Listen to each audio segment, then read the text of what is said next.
Bismillahirrahmanirrahim. Assalamualaikum warahmatullahi taala wabarakatuh. Ahlan wa sahlan wa marhaban bikum diucapkan kepada semua, terutamanya para pensyarah kami, Puan Mazulia binti Abdul Ghani, kerana telah memberikan kepercayaan kepada kami untuk membentangkan tajuk berkaitan analisis perkembangan sistem pendidikan di Malaysia di bawah subjek EDU 2072 Falsafah Pendidikan. Lebih dahulu saya ingin mengenalkan diri saya sebagai Muhammad Razai bin Zakaria, pembentang yang pertama, dan sahabat saya saudara Amar bin Tafsir sebagai pembentang yang kedua. Sebelum meneruskan pembentangan pada kali ini, ingin saya memfokuskan kepada 3 topik perbincangan. Yang pertama adalah berkaitan dengan analisis laporan dan akta pendidikan. Yang kedua adalah berkaitan dengan perkembangan sistem pendidikan, di mana dalam subtopik ini diterangkan 2 perkembangan sistem pendidikan. Yang pertama adalah sebelum merdeka dan yang kedua adalah perkembangan selepas merdeka. Yang ketiga adalah berkaitan dengan hubungan sistem pendidikan dengan falsafah pendidikan kebangsaan. Yang pertama adalah berkaitan dengan analisis perkembangan laporan dan akta pendidikan di Malaysia. Di sini adalah turutan tahun daripada tahun 1956 hingga 1996. Terdapat 5 laporan yang berkaitan dengan sistem perkembangan pendidikan Malaysia selepas merdeka yang telah saya simpulkan pada pembentangan kali ini. Yang pertama adalah laporan Razak yang telah ditubuhkan pada tahun 1956. Yang kedua adalah laporan Rahman Talib pada tahun 1960. Yang ketiga adalah penubuhan Akta Pelajaran 1961. Yang keempat adalah laporan Jawatan Kuasa Kabinet 1974 dan yang terakhir sekali adalah Akta Pendidikan 1996, di mana kelima-lima laporan dan akta pendidikan ini akan saya bentang selepas ini. Yang pertama adalah laporan Razak yang telah ditubuhkan pada tahun 1956, di mana tujuan utama laporan Razak 1956 ini dibentuk adalah untuk mewujudkan elemen-elemen perpaduan di antara semua penduduk di Tanah Persekutuan Tanah Melayu. Terdapat 17 cadangan laporan Razak, di mana matlamat akhirnya adalah untuk membentuk satu sistem pendidikan kebangsaan yang efisien. Di sini saya simpulkan 7 tujuan utama isi kandungan yang terdapat dalam laporan Razak ini. Yang pertama adalah laporan Razak menekankan mengenai penggunaan bahasa Melayu adalah sebagai bahasa kebangsaan di sekolah-sekolah, termasuk sekolah-sekolah vernacular. Yang kedua adalah untuk melahirkan perpaduan di antara semua kaum dan penduduk di Tanah Persekutuan Tanah Melayu pada waktu itu, di mana pada waktu itu terdapat 3 kaum, iaitu kaum Cina, kaum India dan juga kaum majoriti kaum Melayu. Yang tiga adalah untuk merapatkan jurang perbezaan di antara semua kaum di Persekutuan Tanah Melayu. Yang keempat adalah untuk mewujudkan sistem pengurusan pendidikan yang lebih efisien. Yang kelima adalah untuk menyediakan kemudahan pelajaran yang mencukupi. Yang keenam adalah untuk memenuhi keperluan negara yang merdeka dalam mengembangkan sistem pendidikan. Yang terakhir sekali, laporan Razak dibentuk adalah untuk mewujudkan masyarakat yang berdisiplin serta dapat bertoleransi di antara semua kaum dan penduduk di Persekutuan Tanah Melayu.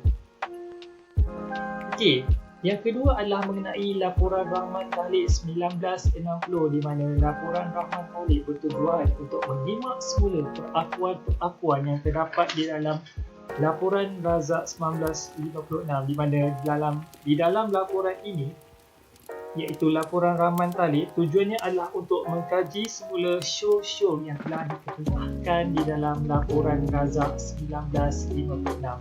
3 tujuan utama laporan Rahman Talib dibentuk adalah untuk memperkukuhkan saranan laporan Razak. Yang kedua adalah untuk memperbaiki sistem pendidikan Persekutuan Tanah Melayu. Dan yang ketiga, laporan Rahman Talib berfokuskan kepada penggunaan bahasa Melayu kepada semua sekolah. Okey, yang ketiga adalah Akta Pendidikan 1961, di mana Akta Pendidikan ini bertujuan untuk menubuhkan satu sistem pendidikan kebangsaan yang boleh memenuhi keperluan negara dan menggalakkan pembangunan ekonomi, sosio, budaya serta politik. Okey, pembentukan Akta Pendidikan 1961 ini adalah selaras dengan Ordinan Pelajaran 1957 di dalam menyediakan perkhidmatan pendidikan yang cekap dan efisien. Okey, yang ketiga, Akta Pendidikan ini dibentuk adalah untuk memastikan bahawa dasar pendidikan yang telah ditetapkan dilaksanakan dengan berkesan, khususnya dasar dalam menggunakan bahasa kebangsaan sebagai bahasa pengantar, iaitu bahasa Malaysia. Okey, seterusnya adalah laporan Jawatan Kuasa Kabinet 1974, di mana tujuan utama laporan Jawatan Kuasa Kabinet ini dibentuk adalah untuk mengkaji sejauh mana pelaksanaan dasar pelajaran kebangsaan dan juga menekankan terhadap aspek pembangunan masyarakat yang hidup dalam keadaan bersatu padu. Ada dua matlamat yang difokuskan dalam pembentukan Jawatan Kuasa Kabinet 1974, iaitu pembentukan pendidikan sekolah rendah dan yang kedua adalah pembentukan pendidikan sekolah menengah. Di dalam pendidikan sekolah rendah, laporan Jawatan Kuasa Kabinet 1974 memfokuskan terhadap pembinaan tiga bidang utama, iaitu komunikasi, manusia, alam sekitar serta aspek perkembangan individu. Di dalam matlamat pendidikan sekolah rendah, laporan Jawatan Kuasa Kabinet memfokuskan pendidikan selama 5 tahun. Pada masa yang sama, menyediakan kelas-kelas pemulihan bagi pelajar yang lemah serta mempertingkatkan kaedah pengajaran guru. Okey, seterusnya, matlamat pendidikan sekolah menengah di bawah laporan Jawatan Kuasa Kabinet 1974 yang pertama adalah memfokuskan terhadap pengajaran bidang teknik dan vocational. Yang kedua, memperkenalkan ujian rujukan kriteria dan pendidikan peralihan. Yang ketiga adalah untuk memperkukuhkan kurikulum yang dibina dari sekolah rendah. Yang terakhir sekali adalah mewujudkan sistem peperiksaan yang dikenali sebagai Sijil Pelajaran Malaysia dan Sijil Rendah Pendidikan pada peringkat menengah rendah di bawah Lembaga Peperiksaan Malaysia. Okey, seterusnya saya akan membentangkan mengenai analisis perkembangan sistem pendidikan di Malaysia. Okey, perkembangan sistem pendidikan sebelum merdeka terbahagi pada 4, iaitu pada zaman Kesultanan Melayu Melaka, zaman penjajahan, institusi pendidikan pondok serta institusi madrasah. Pada zaman Kesultanan Melayu Melaka, kita telah menyaksikan keislaman para mesuara serta golongan istana telah memeluk Islam. Di mana keadaan ini telah menyebabkan para pedagang yang datang daripada Timur Tengah mengambil peluang untuk menyebarkan Islam dengan mudah di tanah Melayu. Okey, kurikulum yang diguna pakai pada zaman Kesultanan Melayu Melaka adalah berfokuskan kepada Al-Quran dan Jawi.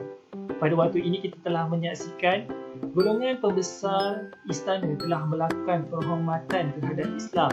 Sebagai contoh, Sultan Muhammad Shah telah bersama-sama dengan rakyat dalam melakukan solat tarawih berjemaah pada bulan Ramadan. Yang kedua adalah Sultan Mansur Shah telah melakukan penghormatan terhadap kitab yang telah dibawa daripada negara Arab yang telah dikarang sendiri oleh Maulana Abu Bakar. Pada waktu ini kita telah menyaksikan bahawa Sultan Mansur Shah telah membawa kitab Arab ini untuk diterjemahkan di dalam bahasa Melayu di Pasai. Okey, yang kedua adalah zaman penjajahan, di mana pada waktu ini kita telah menyaksikan bahawa tujuan utama penjajah barat datang ke tanah Melayu adalah mensekularkan sistem pendidikan di Malaysia.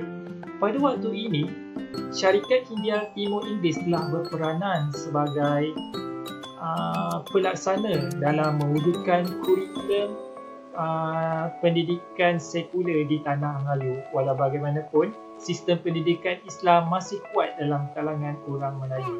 Yang ketiga adalah institusi pendidikan pondok, di mana sistem pengajian Tok Guru diguna pakai.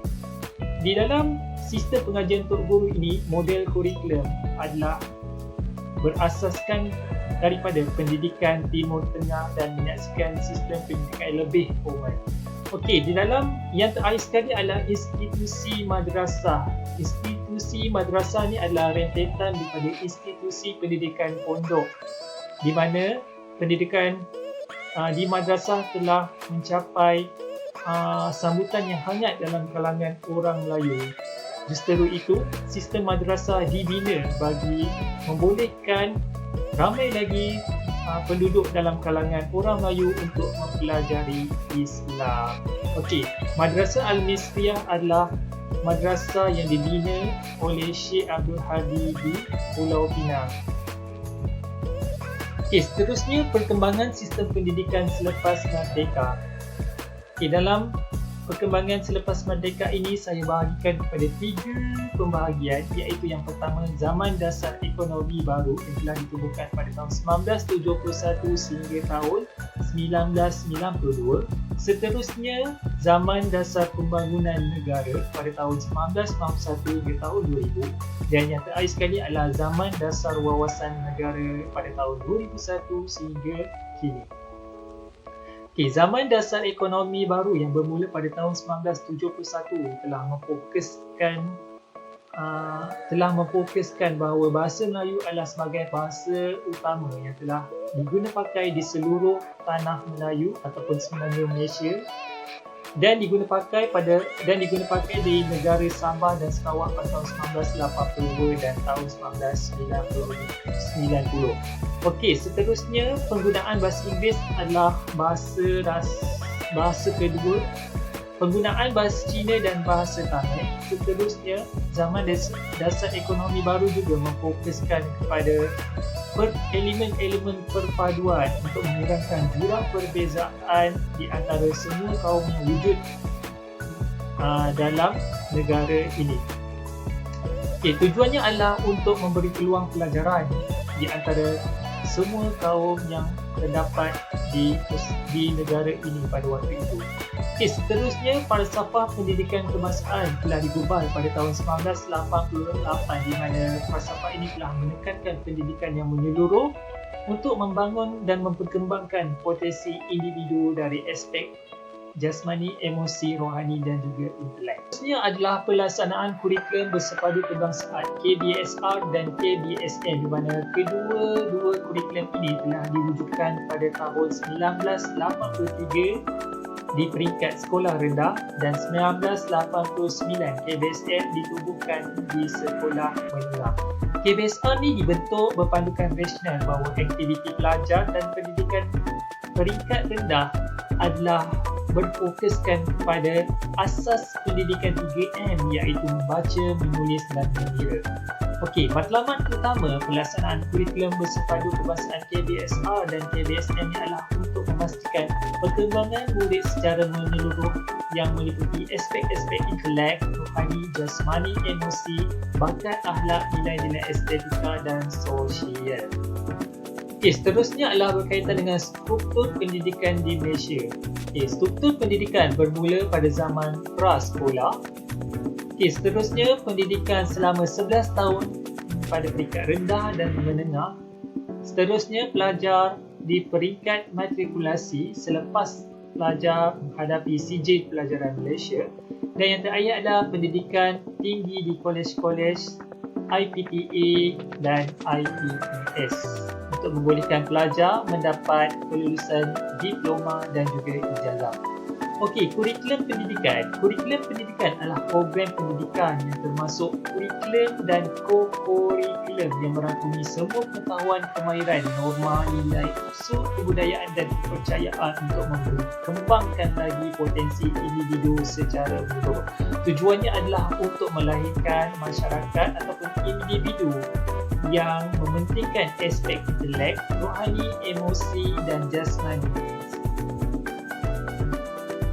Okey, seterusnya zaman dasar pembangunan negara, di mana pada waktu ini kita telah menyaksikan pelbagai pengubalan dan pindaan beberapa akta yang berkaitan dengan sistem pendidikan. Antaranya Akta Pendidikan 1996, Akta Institusi Pendidikan Tinggi Swasta, dan terakhir sekali adalah Akta Majlis Pendidikan Tinggi Negara 1996. Okey, Akta Pendidikan 1996 ni adalah berlandaskan pada falsafah pendidikan negara, di mana dalam Akta Pendidikan ini kedudukan bahasa Melayu telah diperkukuhkan dan diperuntukkan sebagai bahasa pengantar utama dalam sistem pendidikan kebangsaan.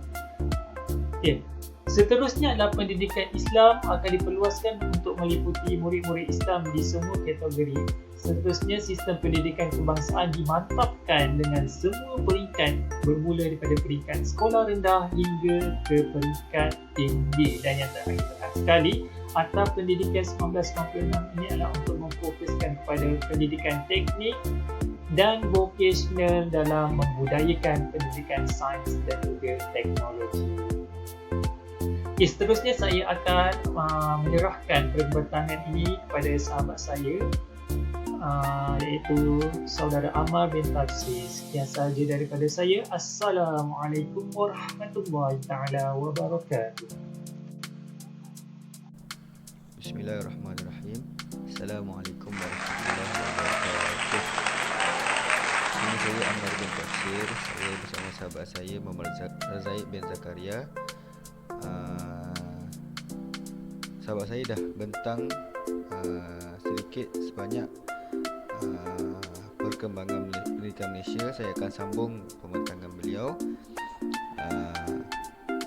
Bismillah.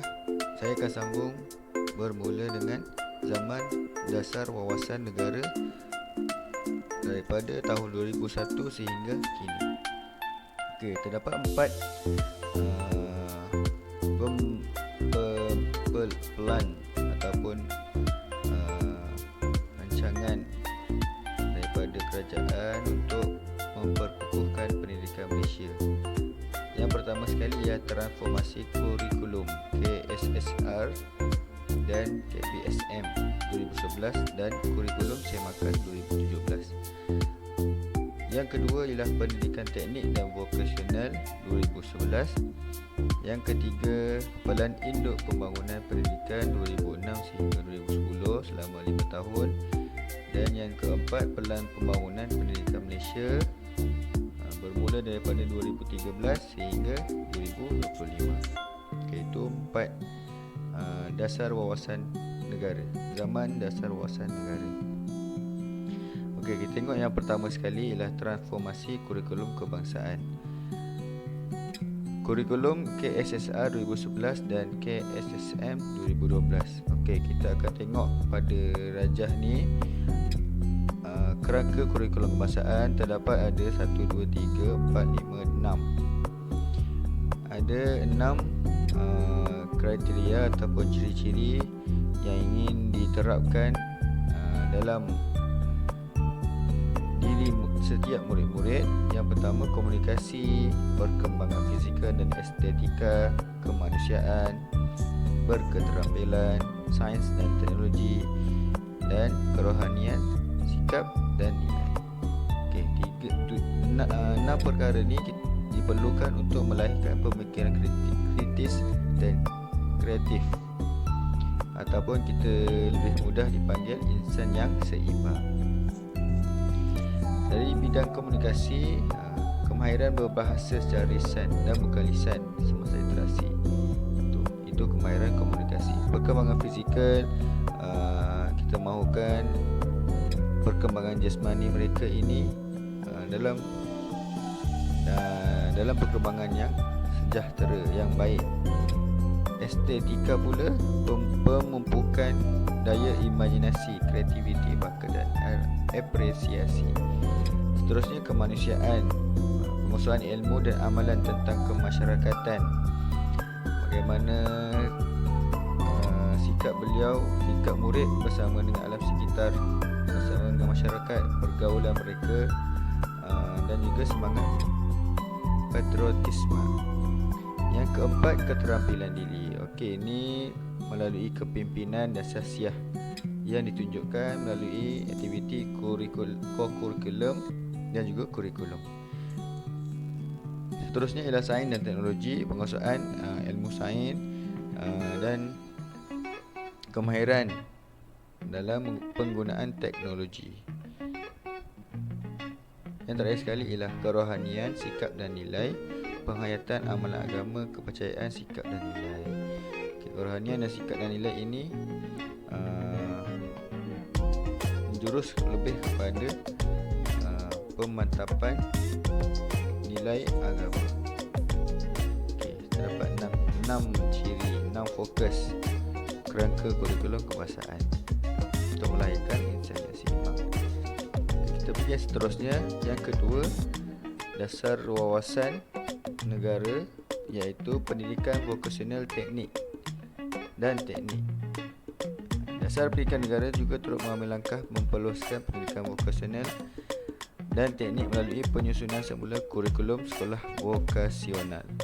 Beberapa strategi iaitu, yang pertama, dia menyediakan latihan kemahiran, menyediakan latihan khusus yang berhubung dengan pekerjaan tertentu dan latihan bagi meningkatkan kemahiran yang sedia ada. Ada 3 yang dirancang: sedia latihan kemahiran, menyediakan latihan khusus untuk pekerjaan tertentu, dan yang ketiga, latihan untuk meningkatkan kemahiran. Pada tahun 2011, pendidikan teknik dan vokasional mengalami perubahan dan dipertingkatkan sejajar dengan kepentingannya untuk melahirkan sumber manusia yang berkemahiran tinggi. Mulai 2012, pendidikan vokasional mula diperkenalkan pada peringkat sekolah rendah, dan mulai 2014 sekolah teknik dinaik taraf sebagai kolej.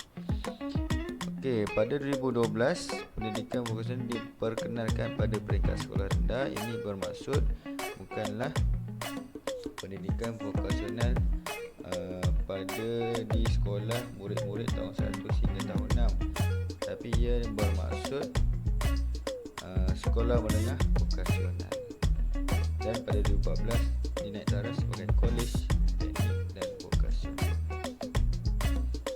Kita pergi yang seterusnya, yang ketiga, pelan induk pembangunan pendidikan, iaitu yang dilakukan selama 5 tahun daripada 2006 sehingga 2010, bermula 2005, 2006, 2008 dan 2010. PIPP ini ialah satu garis panduan yang diwujudkan oleh Kementerian Pendidikan Malaysia, iaitu KPM, sebagai rancangan pembangunan pendidikan yang ingin dicapai dalam tempoh 5 tahun, iaitu 2005 sehingga 2010. Sepanjang pelaksanaan RMK ke-9, Rancangan Malaysia ke-9, ia merupakan beberapa cabaran yang perlu ditangani oleh KPM dalam usaha untuk mencapai wawasan negara menjelang tahun 2020. Matlamatnya hanyalah satu, untuk menghasilkan pendidikan yang berkualiti untuk semua. Seterusnya, tambahan lain, pada tahun 2007 Tun Abdullah Ahmad Badawi telah melancarkan pelan induk pembangunan pendidikan ini berdasarkan 6 teras, iaitu membina negara bangsa, membangunkan modal insan, memperkasakan sekolah kebangsaan, merapatkan jurang pendidikan, memartabatkan profesi perguruan, dan melonjakkan kecemerlangan institusi pendidikan. Ada 6 teras strategik dalam PIPP ini, iaitu pelan induk pembangunan pendidikan. Itu yang ketiga. Dan yang terakhir sekali, pada tahun 2013 bermula pelan pembangunan pendidikan Malaysia. Terdapat 11 anjakan utama dalam mentransformasi sistem pendidikan negara. Yang pertama, menyediakan kesamarataan akses kepada pendidikan berkualiti bertaraf antara bangsa. Ini ada beberapa perkara yang diwujudkan dalam anjakan yang pertama, kesamarataan ini. Yang pertama, bahasa Melayu, matematik dan sains dalam standard antarabangsa. Disemak semula kurikulum standard sekolah rendah dan sekolah menengah. Melaksanakan PBS, kualiti pendidikan STEM, meningkatkan kualiti STEM, akses pendidikan, meningkatkan kualiti prasekolah murid dan murid bekal perahas, pendidikan wajib 11 tahun. Dan yang kedua, anjakan yang kedua memastikan setiap murid menguasai kemahiran dalam bahasa Malaysia dan bahasa Inggeris. Ini melalui program LINUS, meningkatkan kualiti guru BI bahasa tambahan menjelang 2020. Yang ketiga pula, melahirkan rakyat menghayati nilai melalui pendidikan Islam dan juga moral. Siapa yang selain daripada beragama Islam, mereka akan mengambil pendidikan moral. Dalam pendidikan moral itu juga mereka akan belajar nilai-nilai dalam menjadi seorang warga negara yang baik. Anjakan yang keempat, mentransformasi profesion keguruan menjadi profesion pilihan. Mengetatkan syarat kemasukan guru, merombak semula IPG, meningkatkan kualiti, melahirkan ataupun tujuan yang lebih utamanya ialah untuk melahirkan guru yang berkualiti dalam bidang yang masing-masing. Ada kelima, memastikan kepimpinan berprestasi tinggi.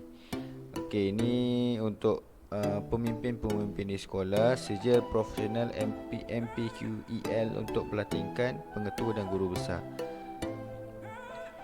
Ini untuk kepimpinan berprestasi tinggi ditempatkan di sekolah-sekolah. Yang keenam, mengupaya JPN PPD dan sekolah untuk menyediakan penyelesaian khusus berasaskan keperluan.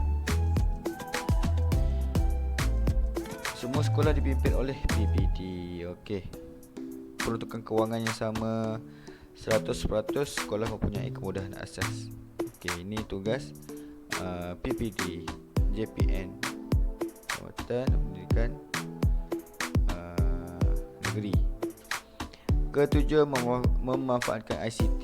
Ini penggunaan ICT dimanfaatkan sepenuhnya dalam pembelajaran. Yang ke-8, mentransformasi kebolehan keupayaan penyampaian kementerian, memberi hak kepada JPN dan PPD untuk membuat bajet dan urusan personal, dan seterusnya untuk memperkukuhkan struktur baru Kementerian 2013.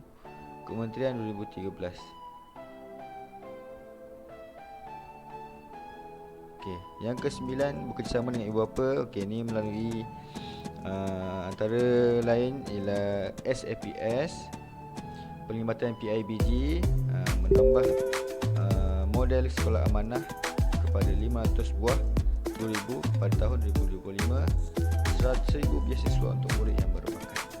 Ke-10, memastikan kepastian murid setiap ringgit. Peruntukan bidang kemahiran dan latihan guru. Dan yang terakhir sekali, meningkatkan ketulusan accountability awam, menerbitkan laporan tahunan awam terhadap PPPM, semakan komprehensif terhadap PPM kekal relevan. Itu 11 anjakan Pelan Pembangunan Pendidikan Malaysia, PPPM. Terdapat 3 gelombang. Gelombang yang pertama berlaku selama 2 tahun, iaitu pada 2013 hingga 2015.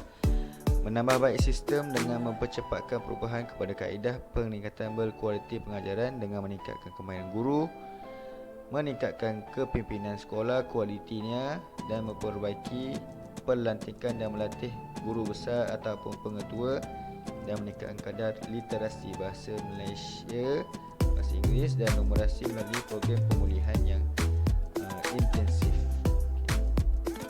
Ini di gelombang 1. Meningkatkan kemahiran guru, meningkatkan kualiti kepimpinan, memperbaiki pelantikan dan melatih guru besar atau pengetua, meningkatkan kadar literasi, iaitu murid-murid yang lemah kita tidak mencicirkan mereka. Mereka akan dimasukkan ke dalam program pemulihan, untuk khasnya untuk bahasa Melayu, bahasa Inggeris dan mati. Gelombang yang kedua pula iaitu pada 2016 hingga 2020 melaksanakan perubahan struktur sistem pendidikan negara untuk mempercepatkan perjalanan perubahan, dan yang kedua memperkenalkan kurikulum standard sekolah menengah dan kurikulum standard sekolah rendah yang disemak semula dalam usaha menangani kebimbangan mengenai pengetahuan. Ini KSLR yang terbaru dan KSSM yang terbaru selepas semakan. Dan yang terakhir sekali, gelombang yang ketiga meningkatkan keluasan operasi untuk memupuk budaya kepimpinan rakan setugas bagi pembangunan kecemerlangan profesional untuk semua sekolah, guru dan pengetua. Gelombang ketiga ini meningkatkan operasi. Itu yang terakhir. Tiga gelombang untuk PPP dalam pembangunan pendidikan Malaysia, PPPM. Apa dia hubungkan pengembangan sistem pendidikan Malaysia dengan falsafah pendidikan? Apa kaitannya perkembangan sistem pendidikan dengan falsafah pendidikan? Hubung kaitnya adalah merupakan falsafah pendidikan ini merupakan hal tuju dan panduan yang berhubung kait dengan pendidikan, mencari dan membukti kebenaran serta memberi arah tujuan atau pedoman untuk perkara-perkara yang penting, iaitu proses atau aktiviti untuk mengembangkan teoris itu jasmani, emosi, rohani, intelek dan spiritual. Menambahkan kemahiran, kebolehan dan pengetahuan supaya dapat memberi kebahagiaan, faedah, kemajuan dalam kehidupan. Hubungan antara falsafah pendidikan. Kalau kita tengok falsafah pendidikan kebangsaan, bentuk pendidikan, proses pendidikan dan kesan pendidikan. Pendidikan Malaysia pula sistem pendidikan, struktur pendidikan, pengurusan, kurikulum dan profesionalisme keguruan. Apa kaitannya? Kedua-duanya saling berkait kerana ingin melahirkan seorang insan, seorang murid, seorang individu yang berdaya saing pada peringkat global. Itu akibat daripada globalisasi yang berlaku pada zaman ini.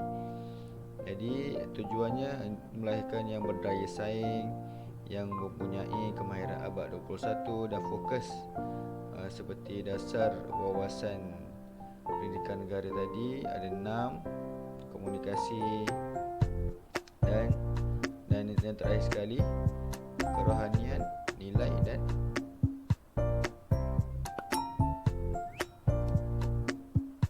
nilai.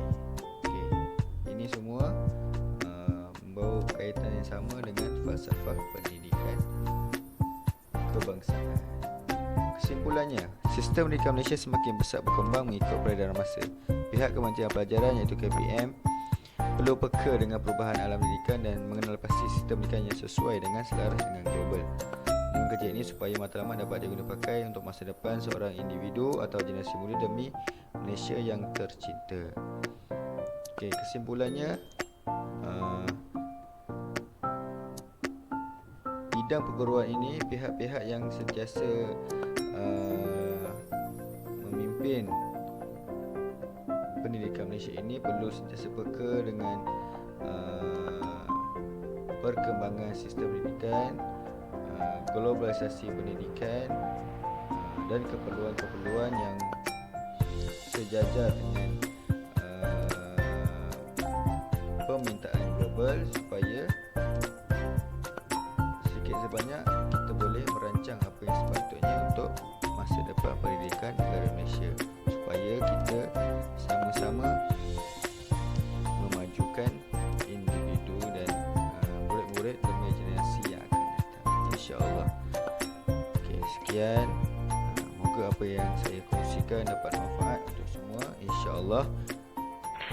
Terima kasih. Assalamualaikum warahmatullahi wabarakatuh.